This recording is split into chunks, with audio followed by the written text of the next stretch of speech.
you Sure. have gained a lot of research experience by working as a summer intern, then as a Hmm. JRF before joining a PhD program.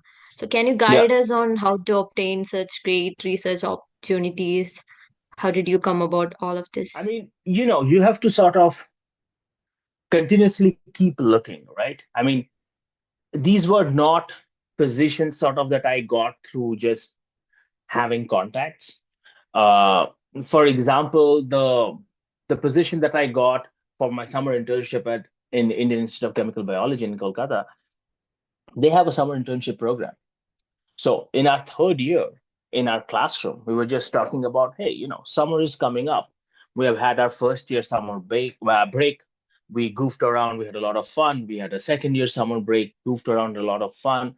I mean, not everybody was interested in it. Like a bunch of us who were interested in more, staying more in academia to do more research, because everybody is not interested in that. A whole bunch of my classmates, they went on to join the industry, and that's perfectly fine. I mean, and some of them actually did pursue that. They went for internships to industries. So I think it's that idea that when what are you going to do next? You have to sort of start thinking about it. That's the perspective I can give you. At least 2 to 3 years before the end of what you're currently doing. More often than not, what people end up doing is that on the last of year of your masters, you even start thinking about, what am I going to do? Do I want to get a job? Do I not? Do I want to stay in academia? And unfortunate truth is that a whole bunch of people end up picking doing a PhD and stuff like that because they want to just postpone that decision of what I want to do in life. Because PhD allows you to be a student for 5, 6, 7 more years. And I've seen that too. Like, it's not like I don't know people who've done that.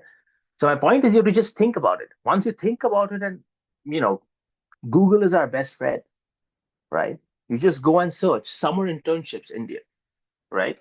Like, you'll find tons. And now there are even central summer internship programs. I forgot the name of it. But you can Google it. There are like central programs where multiple universities participate, institutes participate for summer internships. So that's how I ended up. And I picked Kolkata because that's my home, right? I just wanted to be close to home. I mean, I was still at the end of the day a bachelor student, right? Like 20 something. So so that's how I ended up in that. I mean, for the position with Arnob and Dr. Subedar at ICER, that was again something similar. I mean, we knew that our program. So that's the good thing about that. I have to give a shout out to a shout out to IBB for that. The program they designed for the 5 years integrated masters program was way ahead of its time. They had a whole semester where the only thing you did was a project. The entire credit for the semester was a project. So of course, people didn't do a 6 month project. They would start. So in our fifth year, the second semester of our fifth year, that was entirely project. But people would start their projects, of course, at the beginning of fifth year, right? So you would work partly in the lab for the first 6 months, and that was good because you would need time to pick up techniques, and then you would transition. So again, we knew that was coming, right? In our fourth year, we knew that was coming. And then the summer internship in your third year got you some real experience into how research happens in a lab.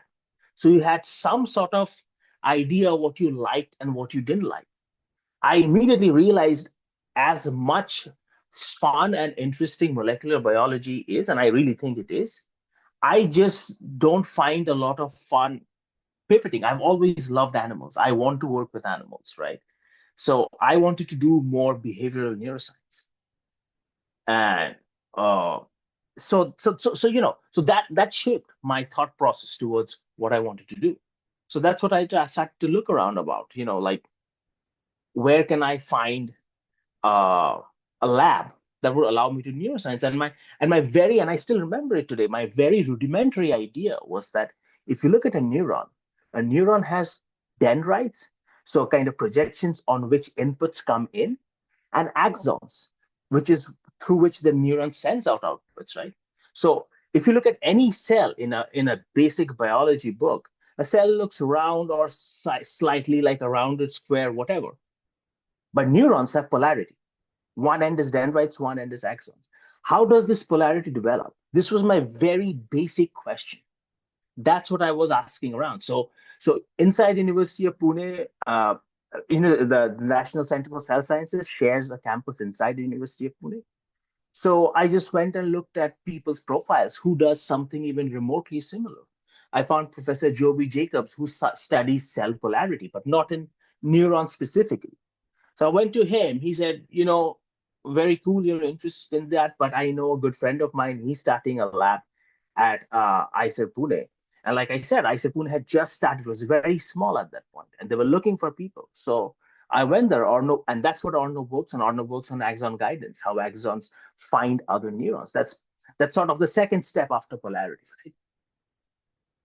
So so that's where I went. Like, I mean, that's what led me to Arno. So it's kind of like you have to be prospective in how you work and how you think about what you're doing.